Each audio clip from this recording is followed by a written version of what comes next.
The Office of the Dean of Students, or ODOS, as we like to call ourselves, developed this series to develop an engaged community around issues of our uncertain futures ahead. We aim to bring a range of diverse stakeholders together, including AKU students, staff, faculty, alumni, volunteers, and many of our external colleagues. My name is Saad Zubair, and I'll be your host today. Co-hosting today's talk is Nadia Rahman, Communications Specialist in the Office of the Dean of Students. Before we begin, I'd like to share some guidelines for participation. I ask that you please mute your microphone as you join and turn off your video to conserve bandwidth. If you have any issues with audio, please try using headphones, or if your issue persists, please let the host or the co-host know through the Zoom chat. Today's session will consist of a short talk of 15 to 20 minutes, followed by a moderated question and answer segment for a maximum of 40 minutes. If you have any questions or comments, please write them in the public Zoom group chat. Time permitting, the moderator will ask the speaker questions based on the order in which they were received and their relevance. Again, for any issues, please message the host or co-hosts or click the raise your hand button, which is available within the Zoom chat feature. Coming to today's talk. Today's talk is by Dr. Alex Awiti, Vice Provost East Africa and Interim Dean of the Graduate School of Media and Communications at AKU. Dr. Awiti is a renowned scholar who has published extensively on soil fertility, deforestation, spectroscopy, stable carbon isotopes, biodiversity and resilience, natural resources policy, poverty and rural development, climate change, and education. He believes in marshalling civil society to ensure a sustainable future, both for people and the environment that houses them. Dr. Awiti possesses an infectious, enthusiastic conviction regarding the pivotal role that policy, analysis, and development must play to realize a positive future for East Africa. I would like to thank Dr. Awiti for joining us today. Dr. Alex Awiti, I would like to turn over to you. The floor is yours. Thank you. Thank you very much. Good afternoon, good evening to all our colleagues. Good morning, everyone joining from different parts of the world. We are at this point in time exhibiting one of the most rapid adaptations to deal with the situation that we find ourselves in, which is the COVID pandemic. Before I launch into the conversation, I would like to share with you just two graphics to give you a sense of what we're dealing with. So the graphic you see on the screen now is a global air travel hubs and routes across the world. You can see the big blobs in Asia, in Europe, and in North America. And you see parts of the aviation connections to Brazil, in Latin America, and you see some connections to India, parts of Nairobi, Kenya, and South Africa. So I want to turn your attention to the spatial dynamic of the pandemic in this graphic that is so generously presented to us by Johns Hopkins University. And as you can see, the pattern of the spatial dynamic of the virus maps very neatly to this graphic that I just showed.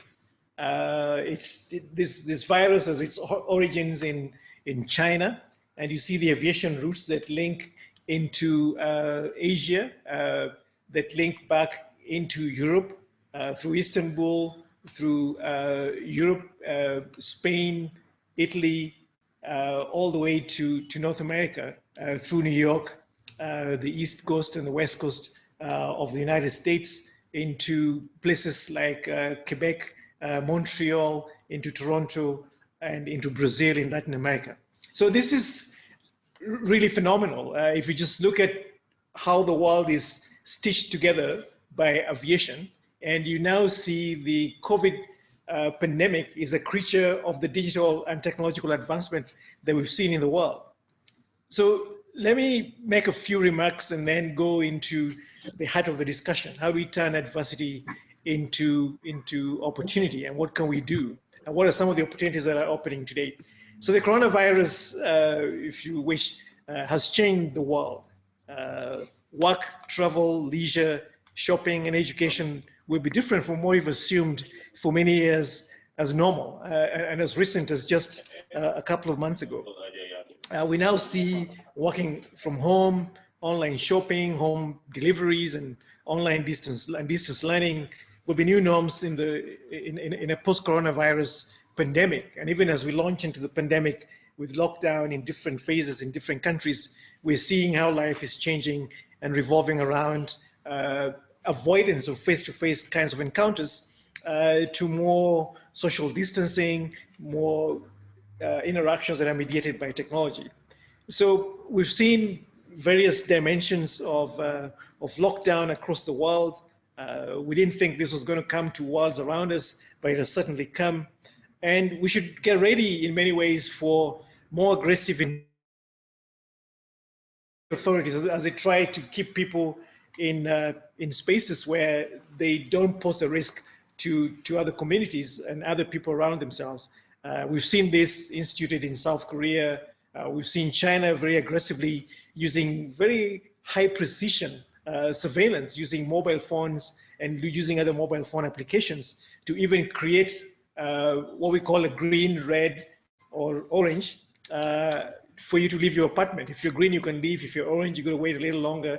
If you're red, it means you're in total quarantine. So I think these are some of the things that we thought unthinkable many months ago because they invade basic civic and personal freedoms. And privacy advocates and human rights groups are very suspicious of state authorities as they institute different measures to basically figure out how do you balance the general interest of a larger economy and larger society and private fundamental freedoms. We've seen interesting conversations now around issuing immunity passports and all of that. But one of the things that we also learned from this situation, which I think I'll launch into in more detail, is that hospital-based care models around the world have been challenged. You know, this is a very kind of Western construct, which is very patient-centered. We have waiting rooms, we have triage, people come in, they schedule appointments, they come to talk to their doctors, and it's all in face-to-face healthcare delivery models. My sense is that this is going to be a thing of the past, and we've seen this crumble very shamefully in countries like Italy. We've seen New York hospitals completely devastated and overwhelmed because they're not designed to deal with pandemics. So what I want to do in the next few minutes and then launch it to a conversation, because that's really what it is, to figure out how we can share perspectives, is what is the adversity that is writ large by the COVID-19 pandemic. I'll talk about seven key issues that I think present the adversity phase of this crisis. And then I'll speak about 9 dimensions that I think present very interesting opportunities for what we can do going forward. The first adversity, of course, is the debilitating illness, morbidity, and mortality that comes out of this disease. The very aggressive viral capability of this SARS-CoV-2 virus is unprecedented. What we've seen is that it's completely neutered and immobilized, medicalized, hospital-based and patient-centered Western care models. These have crumbled shamefully, as I've indicated. Global trade and commerce and the economic output that has evolved way too slowly from the second industrial revolution of the 19th and 20th century is now in peril, and it's creating enormous wreckage globally because we can't move things, because the structure of commerce, exchange, and economic development is so much predicated to movement and the spatial displacement of global supply chains. The other one is that the globalization that has rapidly created this distributed supply chains is now completely enfeebled, and local industry, and very few countries can produce a variety of most of the essential things that they need. So that interdependence now creates what, in hindsight, we might say is a world that is perilously connected. And I think that is really counterintuitive, because we think that there is security and insurance in connectivity, but what we now see is we got to figure out how best we can support production and economic activity in ways that disentangle them from this enormous rabid connectivity that we've seen. One of the other adversities that we might face, I talked about, was the overreach of governments in ways that now may imperil personal freedoms and civil liberties.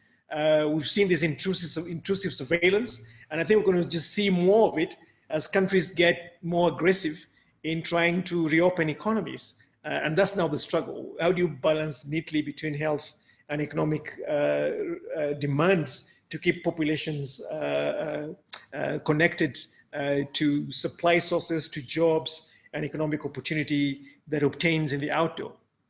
What we've also seen as an adversity coming out of this is the global travel and leisure has vaporized or basically crashed. Just this morning, Virgin Australia has entered into voluntary administration as the pandemic has eliminated the demand for global travel. So this rapid and controlled spread of the virus, as I said, is also inextricably linked to digital technological transformation. The fact that we can move so easily makes this a much more scary pandemic than the Spanish flu of the 1918, which happened when the world was not as intensely connected as it is today. And of course, the other one that we all have to grapple with over the years to come is loss of jobs, income, and business. And the big question is then, what are the essential tools? What are the essential nodes that we have to reactivate to then re-energize a new generation of businesses that are globally linked, but locally autonomous and self-reliant? And I think that presents a very interesting proposition. How do you remain globally connected, but autonomous and independent as a country? So what I think are interesting opportunities are in the dimensions of big technology. You've seen Alphabet and Facebook are the clear winners as demand for online services has exploded, and infrastructure that we have, though in different shades of capability, has proved to be admirably capable of delivering some of the mediation that we needed to keep businesses going. So newcomers like Zoom now, we're on a Zoom interaction, and this has created a new opportunity for us to do things differently. So this is becoming more of the new household name. I think one of the other things that we need to think about as an opportunity, and this is kind of moral philosophical side of things, is we have more time. We have more time for self-reflection. We have more time to deep dive and come to terms with who we are as people. What is our mission? What's our purpose in life? What are we here for? What shall we leave behind? Because I think for way too long, we live very busy lives and very little time to just be introspective and reflective. So in the absence of going to the cinema, going to theaters, going to dinner, and engaging in other time-consuming, socially intensive outdoor activities, what else are we going to do? So we have a chance to do other things, new things, enjoy free time, rethink our habits. So I think this is an important opportunity. I think the other dimension is, we are AKU, we are in health, is the opportunity for e-health, telemedicine, online consultations.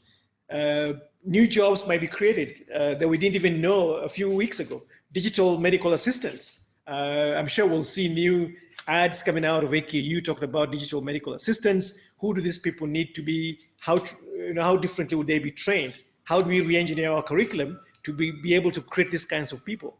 Self-diagnosing medical devices, for instance. How might this work?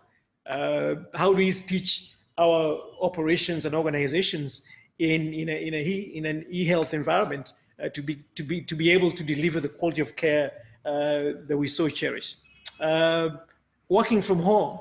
I think for many years we've talked about work-life balance. I don't think that's going to be any more the conversation. The conversation is going to be work-life integration. How do you work? How do you integrate your life in your work, and how do you integrate your work in your life? The joke that I share with my colleagues here in Nairobi is that over the last few weeks, I have seen more pets and more babies than I've seen in a very long time in work environments. When colleagues are on the phone, on Zoom, and they have their videos on, you can see their pets running around. You can see kids making all kinds of demands of the parents. And I think this is, we encourage people not to shush the kids and not to tell the pets to go away. But how do we integrate this as a new normal? How do you make home environments and work environments fuse in harmony while still maintaining productivity? Many organizations that didn't imagine that you could work from home, I think that battle is lost. It's gone. That ship has sailed. Investing in huge infrastructure in office spaces, I think that's also aged now. That is so ancient. And in the post-COVID environment, we're going to see very interesting combinations of telecommuting and face-to-face work engagements. We've been talking about digital education, online digital learning, virtual learning environments. I think this is something that we can no longer assume is a luxury to have. I think to build capabilities, to prepare our faculty to be able to teach online, to still maintain intensive engagement of students and still make learning student-led and student-centered. How do you use technology to mediate those kinds of interactions? How do you get students to participate and drive the learning environment in an engaged way in an online fashion, mediated by robust, capable technology? The other opportunity again is, events going virtual. I think conferences and workshops have been one of the biggest generators of travel demand and utilization of leisure and hospitality destinations. But this is not going to be the case anymore. We've just talked about Virgin Australia going out of business because COVID has eliminated the demand for global travel. What's going to happen? This kind of interaction that we're having here, maybe in 4 months ago, Aisha would have invited me to come and make this talk in person in Karachi. We usually have our annual budget and planning meetings, senior academic leadership team converging into Karachi. We'd have used that opportunity for me to deliver this conversation. But now that's no longer possible because we just can't get out of our countries. The other one is e-government. So all public-facing interactions with citizens and government. A lot of these in all our countries is going to go into the e-platforms. We're going to be able to get most of our services with government in a virtual way. We talk about data sharing and broadband connectivity. I think the hesitation and the stalling that we've seen around data sharing, all of the conversations we've had about confidentiality, data formats, data interoperability, and all of that. I think those have to be basically shotgunned to deliver the kind of efficient, commonsensical ways of doing business. Data sharing, as you know, is crucial, especially even to deal with the COVID pandemic and future pandemics that will come. There's a lot of conversations around what would have happened if China shared information about the first cases of this disease, which just appeared as very abnormal pneumonia, which then turned out to be a most lethal virus that we took time to name, and then before then it was too difficult to keep people sequestered in Wuhan, and then the rest is history. I think one of the other significant developments that are going to come out of this, and this I think for us as AKU, we have to be extremely open-minded and thoughtful about it. I think in my view, the Western medicalized hospital patient-centered care model has run its course, and it has proven to be extremely inefficient and a most blunt instrument at going after a pandemic of this scale. In Lombardy, in Italy, where this has caused some of the most heartbreaking, heart-wrenching morbidities and mortalities, this is one of the wealthiest provinces in Italy with absolutely state-of-the-art care capability. It crumbled. New York, shamelessly overrun by this virus. And I think we're going to see this in our countries as well. In Karachi, we're going to see all of this in the same province, which is the epicenter of the epidemic in Pakistan, in Nairobi. A lot of colleagues are saying, wait and see. And Africa will not cope, just like North America hasn't coped, just like Europe hasn't coped with a formal medical approach with beds and patient-centered care. So what I think is the opportunity is to look at models that engage community health capabilities, population health-centered models that are centered around syndromic surveillance and driven by a more community-based approach, where you're looking at smaller health centers, where you can rapidly respond to syndromic manifestations of this disease and isolate people, quarantine them, isolate them so that they do not spread the disease. And I think, as many people have said, this is not the last pandemic. And this is perhaps not even the most lethal, virulent pandemic that we will see. So going forward, we've got to reimagine how we offer medical care. And as you can see, based on the examples from Lombardy in Italy and the vicious infections that emanated from healthcare centers, which then became a deadly epicenter of disease spread in those communities. And we've seen this affecting our community here in East Africa and in Karachi, where patients now are not coming to our care centers because they know that that's where you catch the disease. Because where do sick people go? They go to hospitals. Where do diseases and viruses live in the highest densities? It's in hospitals. So if you have something that is so hugely infectious and a respiratory disease for this matter, the hospital is a place that you want to avoid. So going forward, how do you start to reimagine community population health focus, different models that balance the model we have today, which is patient-centered and community health. I'm not saying throw away the patient-centered care. We need them for intensive cases where people are of severe illness, but how do we balance the two? And in environments such as ours, where we have fragile health care systems, I think we need to figure out how we create the balance between community health-centered systems and more medicalized, hospital-centered, patient-based models. So I'll stop there and open it up for discussion. Thank you very much. Thank you very much, Dr. Alex. I would, just before we jump into the questions, I would invite all of our participants right now to turn on their webcams for a brief moment so we can just get a sense of who is in the room as we're recording this session. So whoever is able, please turn on your webcams and we will move right into questions after this.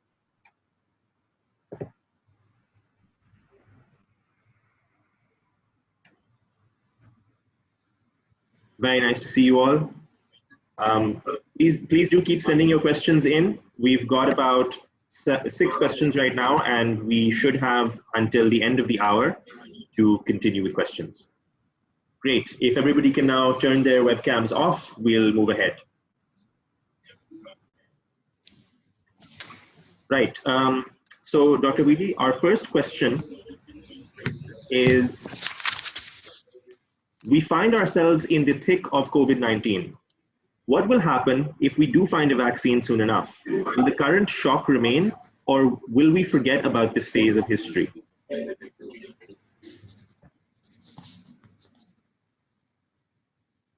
Okay, I think that's a very optimistic question, and I think we need to keep hope alive during these very dire moments.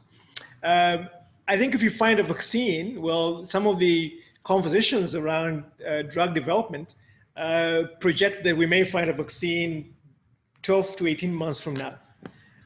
For it to go through all of the clinical trial phases and test their safety and all of that. I don't think we'll go back to business as usual some of the conversations that I'm tuned into suggest that the economic ruin will not disappear just overnight.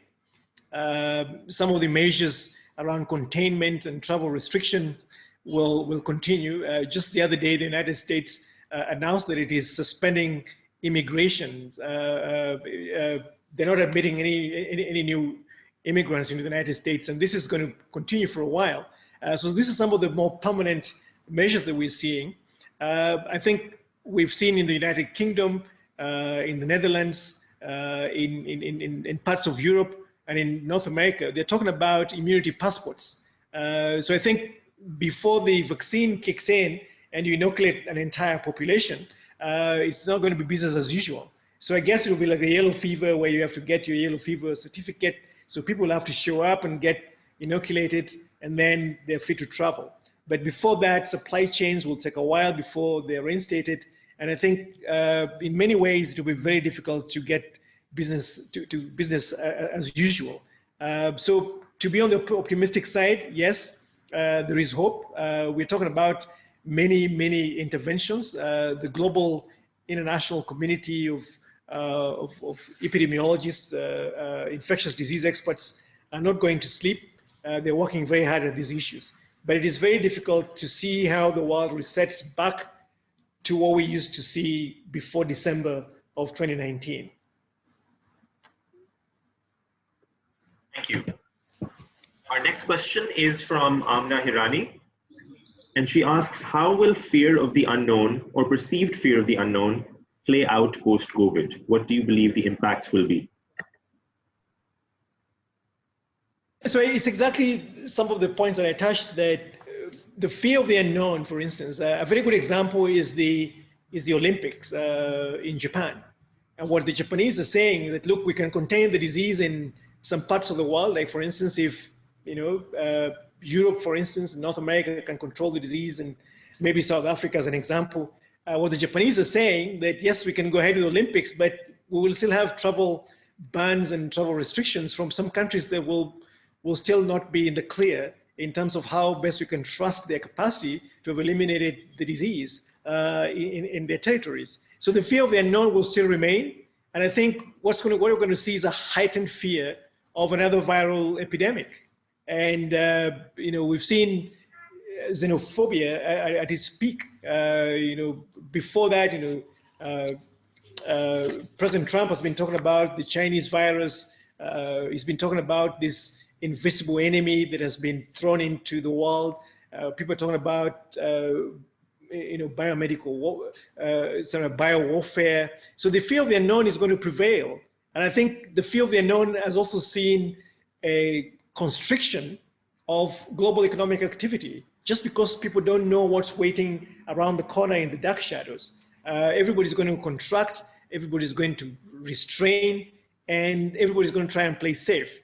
And how we replace this with confidence is going to be dependent on the extent to which the global international community can cooperate around data sharing, around sharing of essential medical supplies, vaccines, drugs, to then be able to return the world to a post-COVID new normal, which I insist is not going to be what we knew December 2019.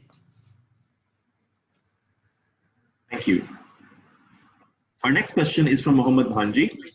He asks, this pandemic has given us an unexpected gift of time. How do we use this opportunity to learn and acquire new knowledge to rebuild and reposition for the future? So that is a very good question. And I hope that we don't get into new habits like watching Netflix and doing all kinds of things endlessly. And I mentioned in my remarks that one of the gifts that we're getting from this, the opportunity that I see, is that we now have time. The question is, how do we utilize the time that we have? How do we develop new habits? How do we unlearn old habits? How do we make new connections? How do we learn to live with ourselves, to listen to ourselves in many ways? I think one of the things that this has done is that it's actually just lifted the cover, the veil of pollution that we see in many parts of the world. It's restricted human enterprise and adventure outdoors and started to enable wildlife to reemerge in ways that we didn't imagine. And I think that's going to help us better reconnect with nature, to ask questions of ourselves and our existence, and just how much pain and damage we inflict on the world. And whether this pandemic was a breathing space that nature needed to reset, and whether humans can reconnect to our natural origins, to our natural intuitions, to basically listen to ourselves and reflect more deeply about what we do with the planet that we have borrowed from our children. We are not the owners and the stewards of the planet. We're just basically people who've borrowed this from future generations. So what shall we bequeath them is an important conversation for us to have now with the enormous time that we have. I think for a lot of people, it is an opportunity to learn new things, to develop new habits, and to think differently about ourselves and our place in the world. Thank you for that.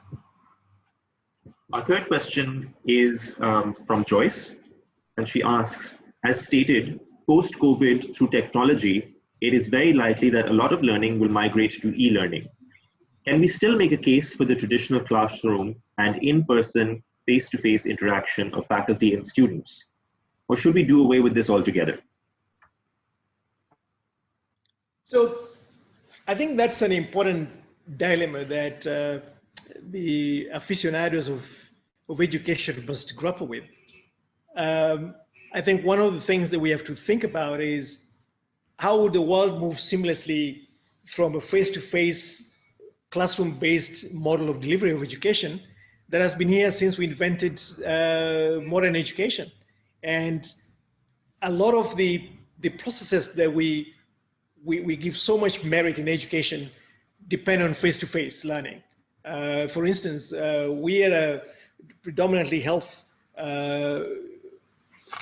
sciences organization. We have nurses, we have doctors who have to go to the bedside in clinics, some not even our own, to get an education. Even as we offer online learning right now, one of the biggest constraints that we have to completing the syllabus and the curriculum requirements is that we can't get our students out in the field to see patients because of this pandemic.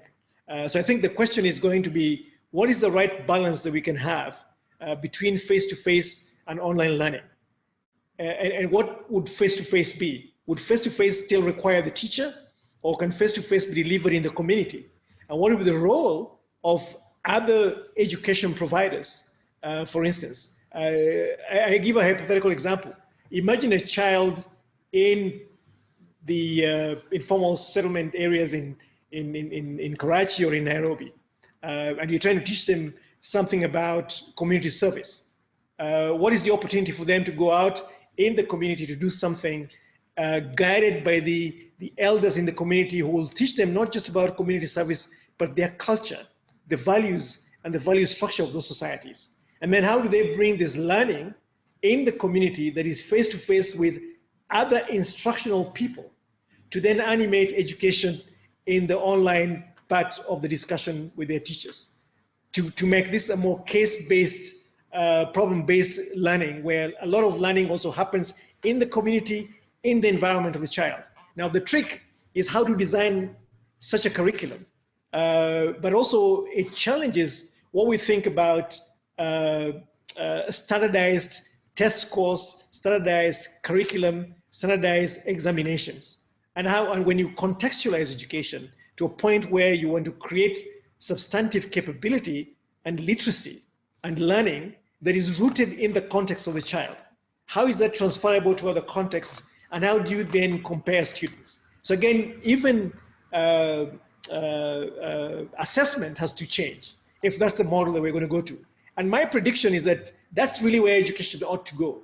What part of the learning and the engagement experience must happen with other instructional stakeholders that are parents, elders in the community, industry players, and the modern pedagogical formulations of learning, which is very professor and teacher centric, and people who must have credentials. So again, what credentials will teachers in the community as supporters of an education process then have for them to be able to support teachers, to support the learning environment. So I think Joyce asked a very fundamental question that in many ways is going to reshape higher education and education at large. What is the role of community-centered, community-based face-to-face? How does that complement the online delivery in a structured curriculum in the classroom on an online intervention?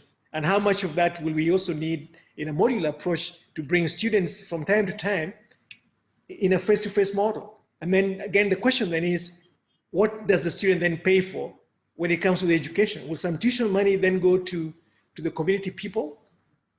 So these are open questions that I think will animate conversations about the future of education going forward. Thank you for that detailed and very insightful response. Moving from education, our next question relates to international relations and politics. Robert Armstrong asks, Alex, do you think this is the end of country unions? The president of France has stated that the EU is at risk of breaking up. The East African Union countries are responding very differently to the pandemic. Countries are being forced to secure borders. What is the long-term impact on building collaboration among countries? I think one of the saddest victims of this COVID virus, of this COVID disease, is not just the human lives. I think it is the bonds of trust and the sense of a community of nations that is at stake here. I think we've lost that totally. There is no trust now between China and the rest of the world. And I think there's a lot of people who are saying that China will have to answer to the world. It is also undermining the global infrastructure of collective governance. WHO has come under intense scrutiny because some of the early advisories that they gave was that this disease could not be transmitted from person to person. Of course, these were very early days. Nobody knew what this pandemic was about. But the damage of credibility for WHO is irreparable. And how we reconstitute this in a format of collective global governance is going to be extremely difficult. And we've now seen, for instance, for the first time in history, the southern border of Canada is closed. An effort initiated by Bob's friends south of the border, the Americans. This has never happened. It's completely unprecedented. It is because we refuse to share data. We refuse to mount a system of seamless global surveillance to deal with the disease. And what we did is we all went to our corners and said we're going to contain our travel, we're going to contain our borders. The land border as we speak today between Kenya and Tanzania, Kenya and Uganda is closed, Kenya and Ethiopia. Nobody knows at what point Kenya will feel sufficiently comfortable that Tanzania has reined in the virus to be able to open the borders. How will Canada be convinced that the United States, that is now ravaged by this disease more than anybody else, is safe to start interacting with Canadians? So I think the biggest casualty of this virus is international trust. And it has undermined grossly our confidence in the instruments of global collective governance such as WHO. And the UN is that, what happened to those guys? Thank you. Our next question from Rabab Khwaja. Given that the whole pandemic situation will change priorities for people, companies, employers, and there would be a change in how the corporate world functions, how do you think people should prepare to survive this trough and maintain livelihoods? So I think the future, work will not be the same. Companies and organizations as we know them today, that's history. I'll give a very simple example. Retail is going to change. It's going to change in ways that will be very difficult to reverse, to go back to the normal. And all the jobs that are pegged on retail, my part of the world, close to 62% of jobs we create in this country are in retail and wholesale sector, which means that people go door to door and they carry merchandise and they open shops. People come in and they buy stuff. Over the last 5 to 10 years, we've built malls and they're popping out of the ground like mushrooms. I don't know what's going to happen to malls anymore. There'll probably be centers of delivery of online shopping where you just show up and you pick your box. There's be nice lounges where you sit and some attendant will show up with your package, read your name and give it to you and off you go. So a lot of the businesses that we've built around retail, global travel, global supply chains, that's done. Aviation, for instance, I don't know how many people will be allowed on an airplane anymore if you observe social distancing. Whether people will be allowed in airports anymore if you observe, and we've seen countries invest enormous amounts of dollars in building modern aviation hubs called airports. What's going to happen to those crowded, squalid environments that we've created, which have basically been fertile grounds for transmission of this deadly virus? So the question is, businesses that are predicated on travel, that is airports, hotels, airlines, that's going to change. And that's a substantial amount of global employment and global business and global revenues. The other one is businesses around malls and wholesale. That's going to change irredeemably. So I think that we have to brace ourselves for a very new economy. The emergence of this is going to create new opportunities for the most innovative, the most methodic, the most insightful businesses. And these will be new businesses that we've not seen before. And there'll be new jobs that we created. And I just don't, this is bigger than the 9/11 bombing in the United States that basically created a new world in terms of travel. But this is going to just make countries more afraid of engaging and dealing with other nations. It's also going to make neighbors afraid of each other. It's going to make people afraid of converging.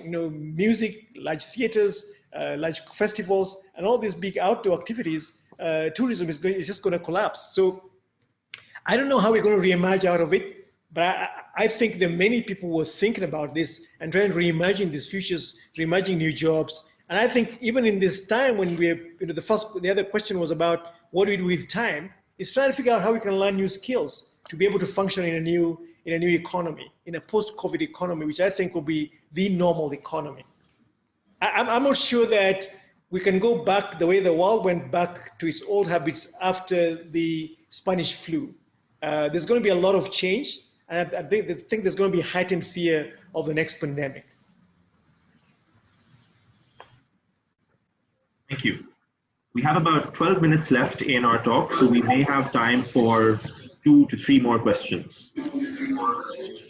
Our next question from Lucy.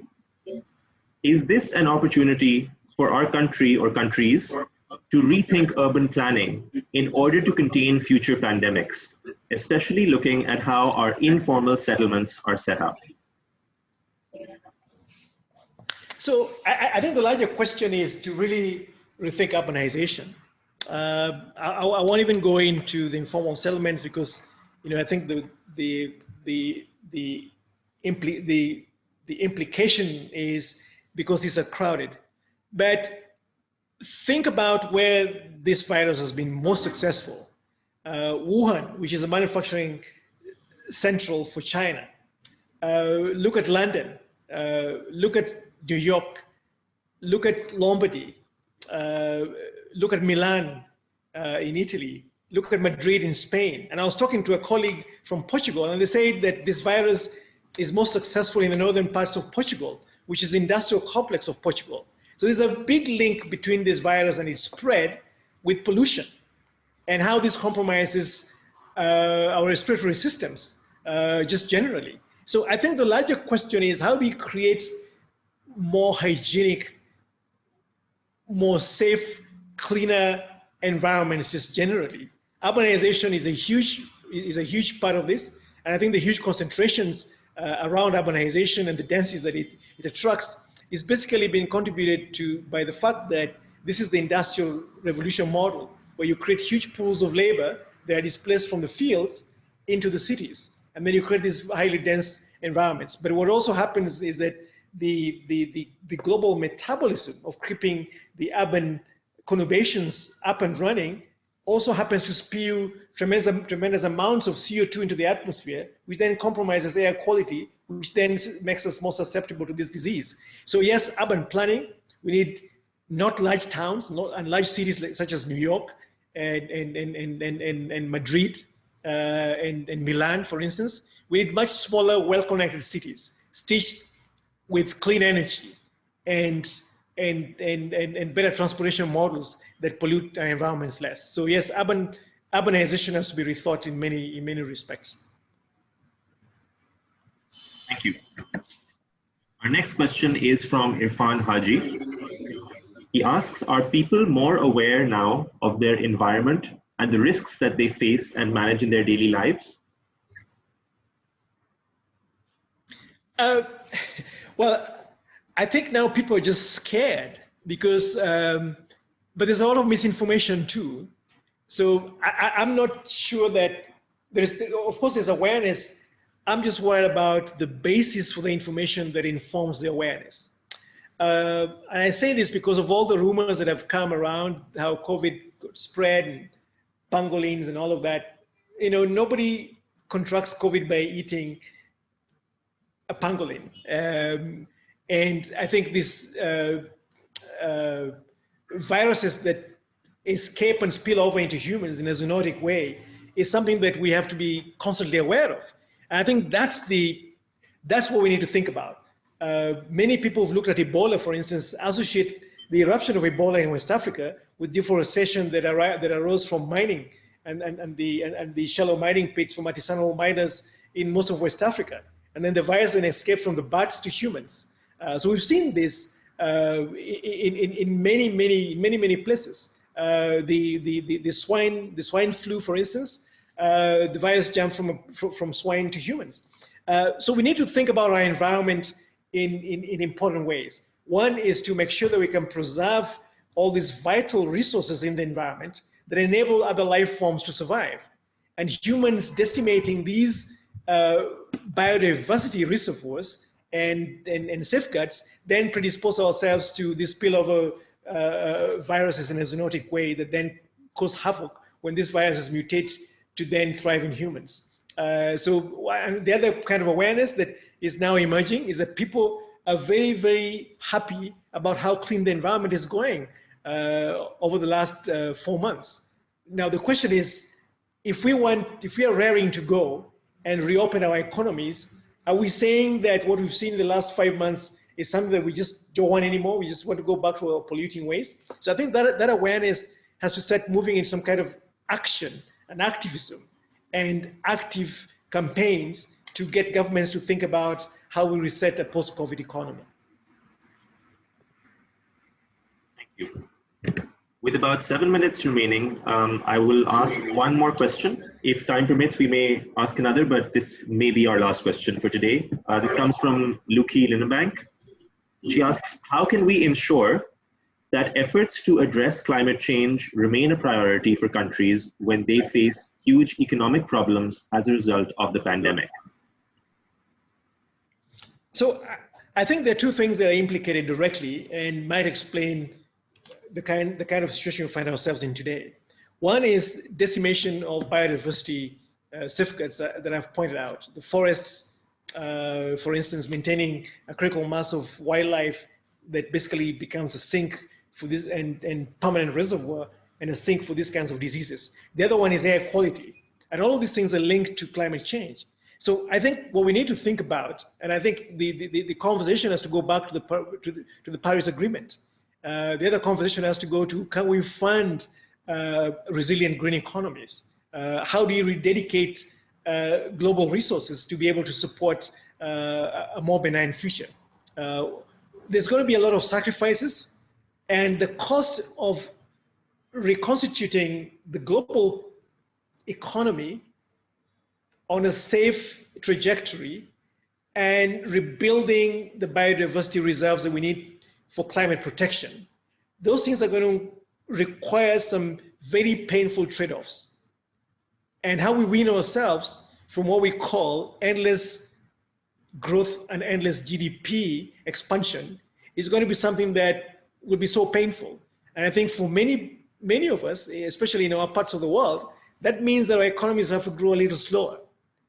For the West, they have to give up some of the luxuries that come from accumulated capital gains on an endless basis. So I don't know how, with the global politics, we can reconstitute that conversation, go back to the Paris Agreement, reaffirm our commitments to build a safer and more secure planet.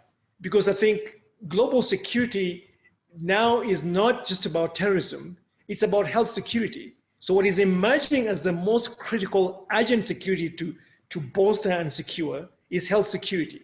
More than the bombs that we think terrorists are going to throw out, this is the most critical security challenge the world has ever faced. And what turns out is that health security is inextricably linked to economic security. Those things are bound in ways that you cannot separate, because it is only healthy humans who can build healthy economies. It is only confident, safe people who can go out and do the work of building the economies and securing their families and their societies. So if we take out health security at the expense of pursuing economic security, which then turns out to be a moronic proposition, then I think we'll not have a planet to live in. Thank you for that insightful response.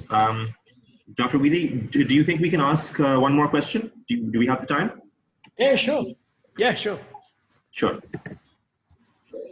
So this question, two variants of it have been asked by different people, one by Joyce and one by Njoki.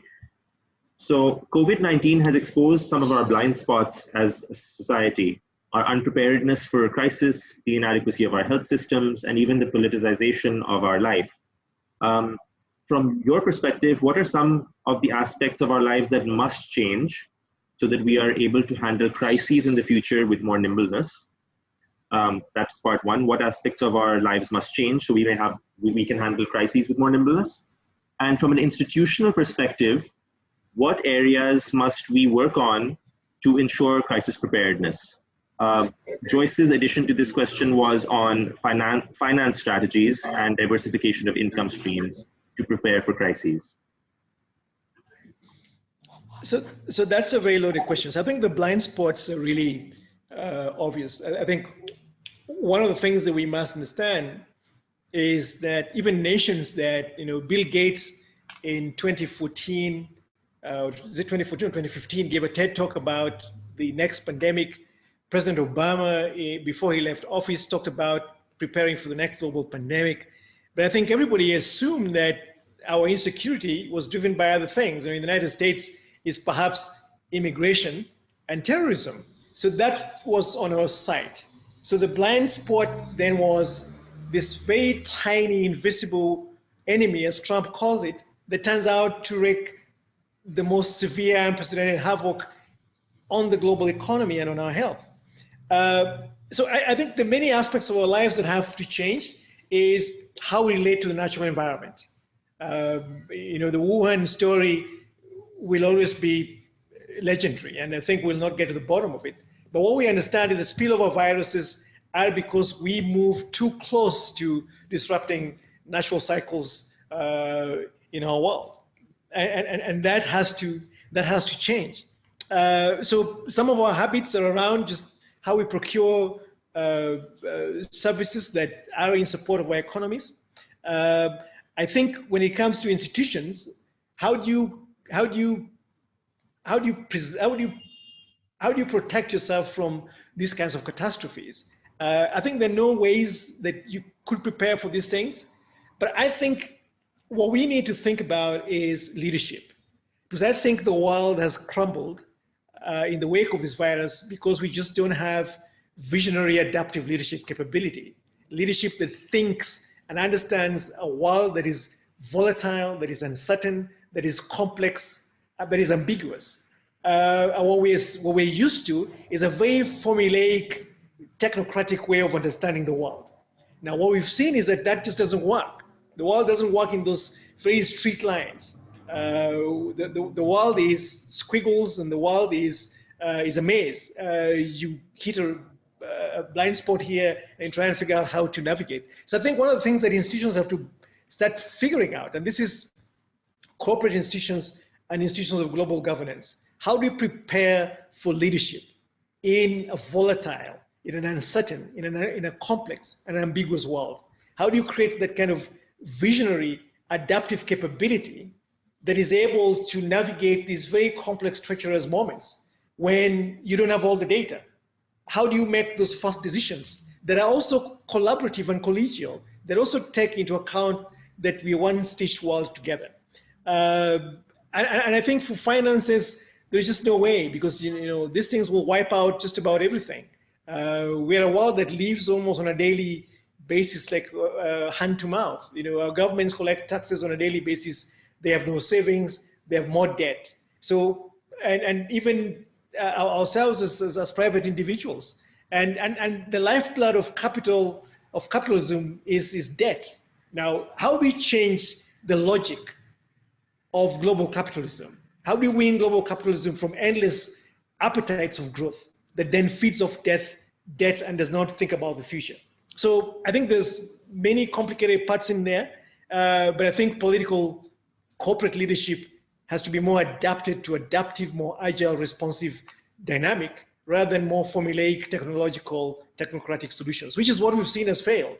The first resort that we have is go to hospitals. It turns out that pandemics cannot be maintained or cannot be controlled by hospitals. We are running around talking about ventilators and ICU beds and all of that. That's failed. And I think we learned nothing from the 1918 Spanish flu, where Lillian Wall just basically led an army of nurses to then create the first elements of a community public health model for care. We forgot that. And it's because we just we have a hammer in our hands and everything is a nail. And that's a curse. Thank you so much. Dr. Awiti, I'd just like to hand over for a moment to Dr. Aisha Mia and give her a chance to make a brief comment.